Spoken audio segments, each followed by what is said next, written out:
Hello दोस्तों।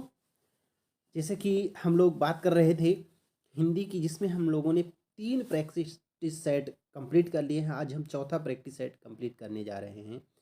तो चलिए हम शुरू करते हैं अपने इस प्रैक्टिस सेट के सिलसिले को।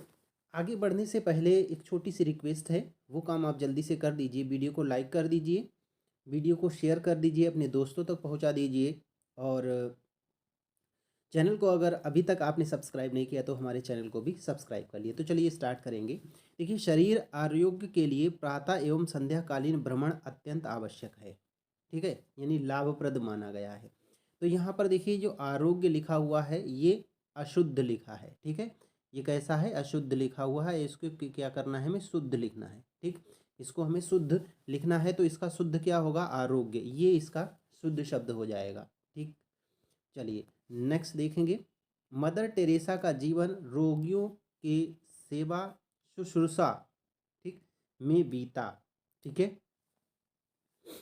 तो इसमें देखिए, ये जो शुश्रूषा है इसको शुद्ध करना था। तो इसमें क्या बनेगा? ये जो स्टार्टिंग में इन्होंने दंत्य सा बनाया है उसमें ये तालव्य सा बनेगा। ठीक है, शाह वाला बनेगा। ठीक, नेक्स्ट क्वेश्चन देखेंगे। ज्ञान का भंडार अथाह अथाह होता है। ये जो ज्ञान यहाँ पर दिखाई दे रहा है हमें, ये आप समझ गए होंगे। ये वाला ज्ञान जो है अक्षर बनेगा। इस तरीके से ज्ञान लिखा जाना चाहिए। नेक्स्ट क्वेश्चन देखेंगे। नेक्स्ट क्वेश्चन है, देखिए रिपीट हो गया ये क्वेश्चन। शरीर आरोग्य के लिए प्रातः एवं संध्याकालीन भ्रमण अत्यंत लाभप्रद माना गया है। ठीक है, तो ये जो है आरोग्य यहाँ पर हमारा गलत था। नेक्स्ट क्वेश्चन देखेंगे। दिए गए शब्दों में शुद्ध बर्तनी वाला शब्द कौन सा है? तो देखिए, यहाँ पर 4 ऑप्शन दिए गए हैं। इन चारों में एक शुद्ध है। ठीक, तो सच्चिदानंद कैसे लिखेंगे? सच्चिदानंद जो है हमको इस तरीके से लिखना है। ठीक, आधा च, पूरा च, फिर द नंद। ठीक है, द नंद। ठीक, सच्चिदानंद ये गलत है। इसमें बड़ी ई की मात्रा लगी है। इसमें सिंगल चा बना हुआ है। ठीक है, क्योंकि डबल मतलब आधा और पूरा दो चा बनते हैं। ठीक, तो इसलिए हमारा ऑप्शन नंबर ए जो है बिल्कुल सही हो जाएगा। नेक्स्ट क्वेश्चन देखेंगे। दिए गए शब्दों में शुद्ध वर्तनी वाला शब्द कौन सा है? सुसुप्ति। सुसुप्ति जो है बिल्कुल सही है। पहले दंत्य सा बनेगा, दूसरा मूर्धा बनेगा। ठीक है, सुसुप्ति में, और सा दोनों ही सा पर छोटा ऊ की मात्राएं लगेंगी। नेक्स्ट क्वेश्चन देखेंगे। दो वर्णों के मेल से होने वाले विकार को हम क्या कहते हैं? अगर दो वर्ण आपस में मिल जाते हैं तो उन दोनों वर्णों के मेल को हम कहते हैं संधि। ठीक है, उन्हें क्या कहते हैं? हम लोग संधि कहते हैं। तो ये भी हमारे लिए क्वेश्चन जो है इम्पॉर्टेंट चीज़ है। तो अब हम आगे डिस्कस करेंगे संधि के बारे में। ठीक, क्या कहते हैं? संधि कहते हैं। तो हम आपको ये बता दें। अच्छा, समास क्या होता है? जब दो शब्द मिलते हैं। संधि और समास में क्या है? समास में दो शब्द मिलते हैं। ठीक है, और संधि में दो वर्ण मिलते हैं। क्या मिलते हैं? वर्ण मिल जाते हैं। ठीक, उपसर्ग जो होता है इसमें क्या है? आगे कोई शब्द है, उसके आगे हम कोई कुछ एक छोटा शब्द जोड़ देते हैं, कोई दूसरा शब्द जोड़ देते हैं। ठीक है, या एक वर्ण या फिर एक अक्षर जोड़ देते हैं। ठीक, तो उससे क्या हो जाता है? नया बन जाता है। जैसे यश। यश का मतलब होता है कि किस कोई ख्याति। ठीक, अब हम इसमें अप जोड़ दें, ठीक, अपयश कर दें, तो इसका अर्थ क्या हो गया? बदल गया। ठीक है, तो उपसर्ग क्या करता है? किसी भी शब्द के आगे जुड़कर उसके अर्थ को चेंज कर देता है। ऐसे ही प्रत्यय है। ठीक है, प्रत्यय भी कुछ ऐसे शब्द होते हैं जो किसी भी शब्द के बाद में लगकर उसके अर्थ जो शब्द होता है उसकी उसको चेंज कर देते हैं, विशेषण कर देते हैं।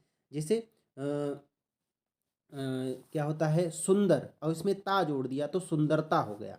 ठीक है, जिससे सुंदर शब्द लिखा हो, ये जो सुंदर शब्द है, ठीक, इसमें हमने ता जोड़ दिया तो क्या हो गया? सुंदरता। ठीक है, सुंदर जो था वो हमारा संज्ञा के रूप में प्रकट हो रहा था, लेकिन जैसे ही हमने इसमें ता जोड़ दिया, तारा प्रत्यय लगा दिया, तो ये क्रिया हो गया। ठीक है, सुंदरता, सॉरी, तो ये विशेषण हो गया। सॉरी, विशेषण हो गया। तो ये विशेषण विशेषता को बताने लगा। ठीक है, तो इस तरह से ये चीज़ें होती हैं। ठीक, संधि के बारे में देखेंगे थोड़ा सा कि संधि कितने प्रकार की होती हैं। संधि देखिए हम मूलतः 3 प्रकार की होती हैं। एक तो होता है स्वर संधि, ठीक, दूसरा होता है व्यंजन संधि, ठीक, और तीसरा होता है विसर्ग संधि, ठीक है। तो 3 संधियाँ होती हैं। अब हम बात करेंगे, देखिए इनके टाइप भी होते हैं। जो स्वर संधि है उसके टाइप होते हैं, व्यंजन संधि में भी कई रूल होते हैं, विसर्ग संधि लगभग एक ही तरह से चलती है। तो अब हम इसमें देखिए स्वर संधि को क्या करेंगे, थोड़ा आइडेंटिफाई करेंगे। देखिए स्वर संधि जो होती है उसमें 5 तरह की और संधियाँ होती हैं, मतलब इसके 5 भेद और होते हैं। पहला क्या होता है, दीर्घ संधि होती है, ठीक। इन चीज़ों को समझ लीजिए। दीर्घ संधि होती है, दीर्घ संधि में क्या होता है, दीर्घ संधि में मेरे भाई, दीर्घ संधि में क्या होता है, तो दीर्घ संधि में 2 छोटे अक्षर मतलब 2 लघु हैं, या हम कहते हैं ह्रस्व, मिलकर दीर्घ को का निर्माण करते हैं। जिससे छोटा आ और छोटा आ आपस में मिल जाए तो क्या बन जाएगा, बड़ा आ बन जाएगा। क्या बन जाएगा, बड़ा आ बन जाएगा, ठीक है। ये दीर्घ संधि। या छोटी ई और छोटी ई आपस में मिल जाती है तो क्या बन जाती है, बड़ी ई बन जाती है। ये दीर्घ संधि का गुण है, ठीक है। तो आप देखेंगे कि दीर्घ संधि में क्या होता है, छोटा आ मिलकर बड़ा हो जाता है, या फिर बड़ा आ छोटा आ मिल जाए तो बड़ा हो जाता है, या बड़ा आ दोनों मिल जाए तो बड़ा आ हो जाता है, या बड़ी ई हो जाए तो बड़ी ई। मतलब यहाँ पर लघु क्या मिले, देखो यहाँ पर देखना ये है कि दीर्घ संधि में क्या होता है, चाहे ह्रस्व मिले, ह्रस्व ह्रस्व और दीर्घ मिले, ठीक, और चाहे दीर्घ दीर्घ मिले, चाहे ह्रस्व ह्रस्व मिले, ठीक, चाहे दीर्घ दीर्घ मिले, दोनों ही दीर्घ हो जाएं, ठीक, दोनों ही दीर्घ हो जाएं, ठीक। इन दोनों तीनों ही कंडीशन में क्या आएगा, हमेशा दीर्घ स्वर ही आएगा, हमेशा दीर्घ स्वर ही आएगा, ठीक। ये चीज़ें याद रखनी है दीर्घ संधि के लिए। उसके बाद में दूसरा आता है गुण संधि। स्वर संधि के अंदर दूसरी प्रॉपर्टी होती है गुण संधि की, ठीक है, गुण संधि की। तो गुण संधि में क्या होता है वो भी आप समझ लीजिए। गुण संधि में बस होता क्या है, गुण संधि जो होती है, ठीक, गुण संधि, तो गुण संधि में देखिए आ यानी कि ह्रस्व आ या फिर बड़ा आ, ठीक, इन दोनों के बाद में कभी छोटी ई आए या फिर बड़ी ई आ जाए, या बड़ी ई आ जाए, ठीक, ठीक, या फिर छोटा ऊ आए या बड़ा ऊ आए, ठीक, और या फिर ये ऋ आए, ठीक, ये आ जाए। तो इन दोनों से मिलकर अगर छोटी या बड़ी ई आती है, ठीक, छोटी ई बड़ी ई आती है तो क्या बनेगा, ए बन जाएगा, ठीक, छोटी ई बड़ी ई से मिलकर ए बन जाएगा, ठीक। और अगर छोटा ऊ आ गया तो ओ बन जाएगा, तो ओ बन जाएगा, ठीक। और अगर ऋ आ गया ऋ तो अर बन जाएगा, ठीक, तो अर बन जाएगा। तो ये चीजें होती हैं गुण संधि में, ठीक, ठीक है। और वृद्धि संधि में क्या हो जाता है, वृद्धि हो जाती है, छोटा आ, ठीक, या बड़ा आ, इन दोनों के बाद, ठीक, ए आ जाता है ए, तो ये अय बन जाता है, ठीक, ये क्या बन जाता है, अय बन जाता है। इसी तरीके से अगर इन दोनों के बाद में ओ आ जाए, ठीक, तो ये क्या बन जाता है, औ बन जाता है, ठीक, तो क्या बन जाएगा, औ बन जाएगा, ठीक है। तो इस तरीके से ये होता है हमारा वृद्धि संधि में, ठीक। यड़ संधि होती है, इसके बाद इसका चौथा भेद होता है यड़ संधि। तो यड़ संधि में क्या होता है, ई, यड़ संधि में छोटी ई, ठीक, छोटी ई, इसके बाद में अगर आ जाए, ठीक, छोटा आ, ठीक, तो क्या होगा, तो उस कंडीशन में या बन जाता है सिंगल। अगर इसी के बाद बड़ा आ जाए, ठीक है, तो या पे एक मात्रा और जुड़ जाती है, ठीक। अगर छोटी ई के बाद में क्या आया, छोटा ऊ आया तो क्या हो जाएगा, या पे छोटा ऊ की मात्रा लग जाती है, ठीक है, छोटा ऊ की मात्रा लग जाती है, ठीक। ऐसे ही बड़ा ऊ आएगा तो या पे बड़ा ऊ की मात्रा लग जाएगी। ठीक, और अगर ए आएगा तो सिंगल मात्रा या पे ही लग जाएगी, और ए आएगा तो या पे दो मात्राएं लग जाएंगी। ठीक है, और छोटा ऊ के बाद अगर छोटा आ या बड़ा आ आता है, छोटा ऊ है, इसके बाद में छोटा आ आए या फिर बड़ा आ आए, तो ये क्या हो जाता है, वाह हो जाता है, वट वाला वाह हो जाता है। ठीक है, बड़ा आ आएगा तो सिंबल वाह पे मात्रा लग जाएगी। ठीक है, तो इस तरह से ये संधियां होती हैं। ठीक है, चलिए आगे अब हम बढ़ेंगे और देखेंगे कौन सी संधि किसमें, संधि कितने प्रकार की होती हैं। तो हमने आपको बताया मूलतः जो संधि होती हैं 3 प्रकार की होती हैं, 5 प्रकार की मत लगाइए, क्योंकि 3 प्रकार की अभी हमने संधि बताई। पहली कौन सी, स्वर संधि, दूसरी कौन सी, व्यंजन संधि, और तीसरी कौन सी, विसर्ग संधि। ठीक है, कौन सी, विसर्ग संधि। ठीक, ये 3 संधियां होती हैं।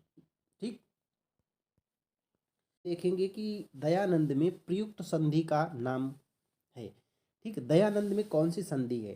ठीक, तो देखेंगे दयानंद में जो संधि है वो दीर्घ संधि होगी। अब आप पूछेंगे कैसे, तो देखो दयानंद को हम लिख सकते हैं दया धन आनंद। ठीक है, धन आनंद, तो यहाँ से देखिए बड़ा आ बनेगा और यहाँ से भी बड़ा आ बनेगा, दोनों मिलकर बड़ा आ का निर्माण कर देंगे। ठीक, तो ये क्या हो जाएंगे, दीर्घ संधि के अंदर आएगा। ठीक है, चलिए नेक्स्ट क्वेश्चन देखेंगे, कपीस में प्रयुक्त संधि का नाम बताइए।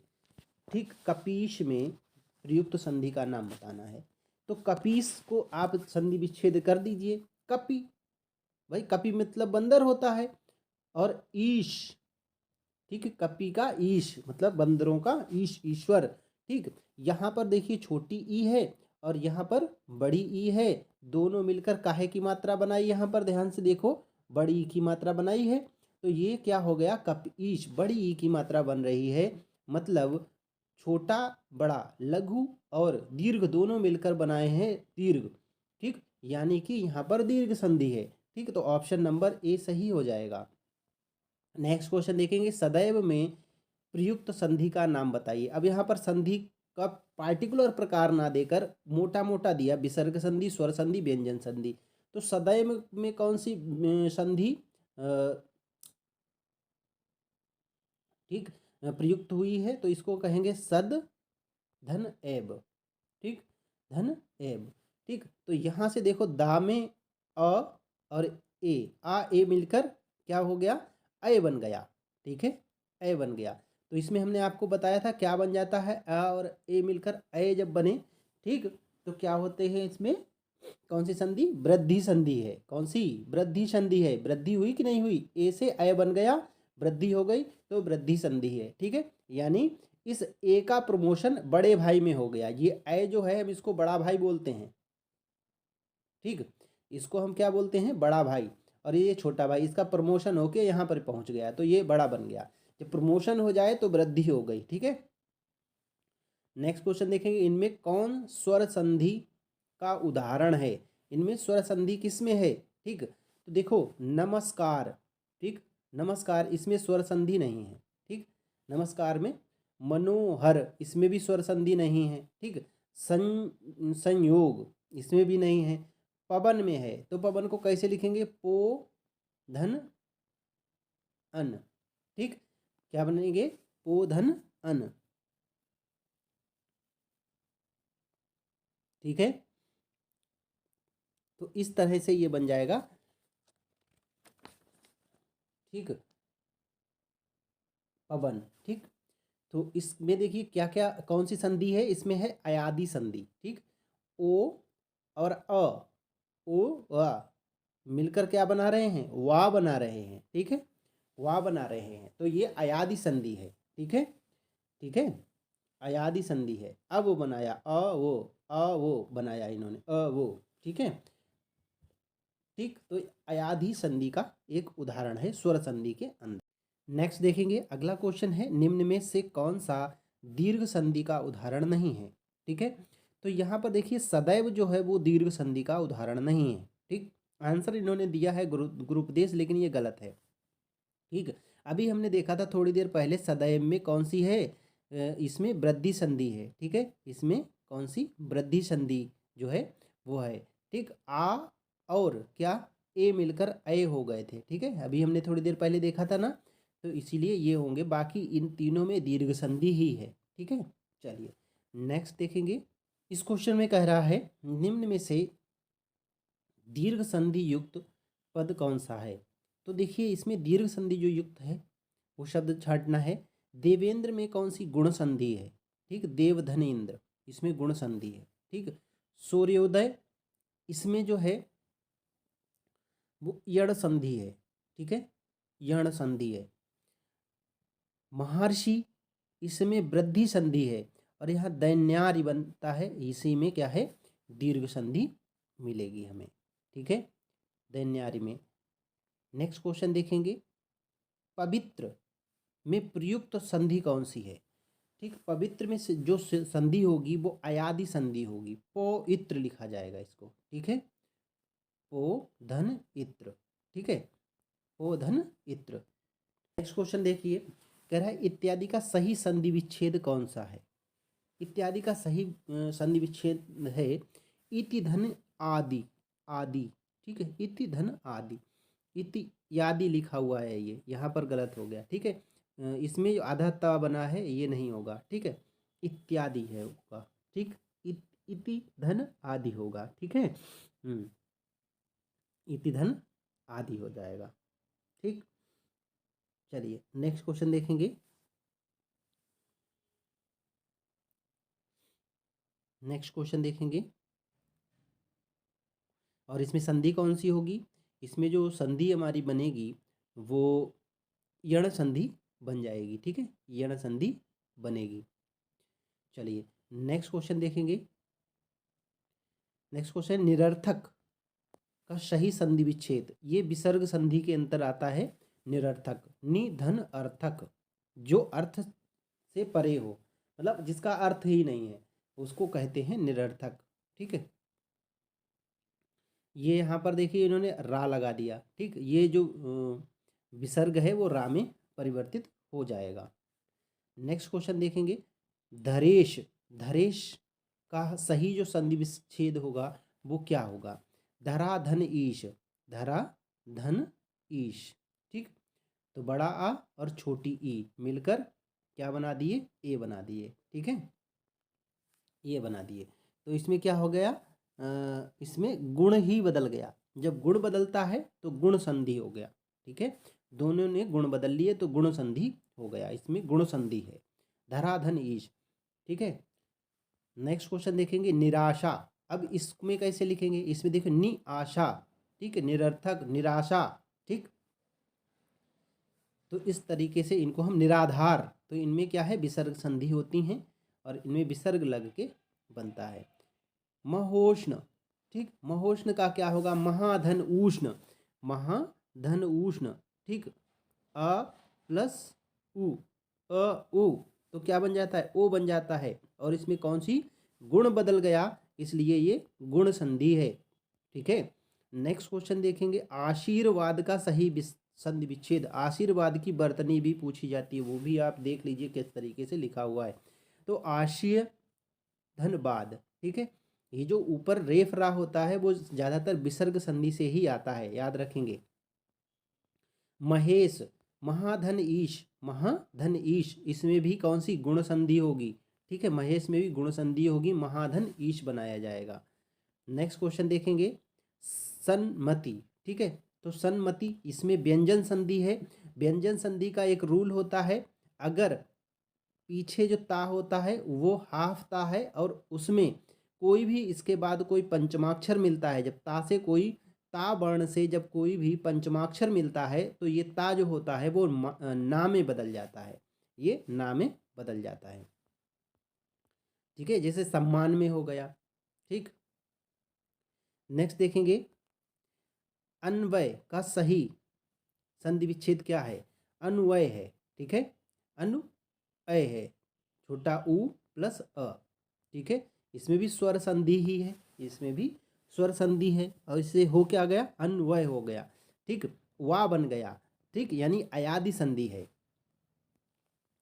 नेक्स्ट क्वेश्चन देखेंगे, परोपकार में कौन सी संधि जो है प्रयुक्त हुई है। तो कैसे परोपकार को लिखेंगे, पर धन उपकार, पर धन उपकार, ठीक, ऐसे तो लिखेंगे। तो यहाँ देखो, पर यहाँ से आ मिलेगा और इससे क्या मिलेगा, ऊ मिलेगा, आ ऊ मिलके क्या हो गया, ओ हो गया, गुण दोनों के बदल गए तो गुण संधि है। ठीक है, इस तरीके से हम संधि को अलग आइडेंटिफाई करेंगे। निम्न में से कौन सा स्वर संधि का उदाहरण है, स्वर संधि का, जैसे उच्चारण, तो इसको लिखेंगे उत, उत धन चारण। अब भाई उत धन चारण लिखोगे तो देखिए पीछे से हमें स्वर ही नहीं मिलेगा, स्वर नहीं मिलेगा, स्वर संधि नहीं है।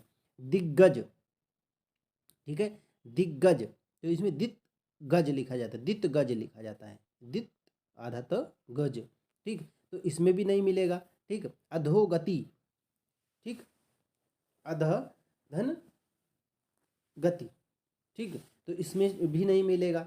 ठीक, मान्य, मन्य, मन्यतर, ठीक है, मन्यतर जो होगा इसमें हमें स्वर संधि मिल जाएगी। ठीक है, इसमें हमें स्वर संधि मिल जाएगी।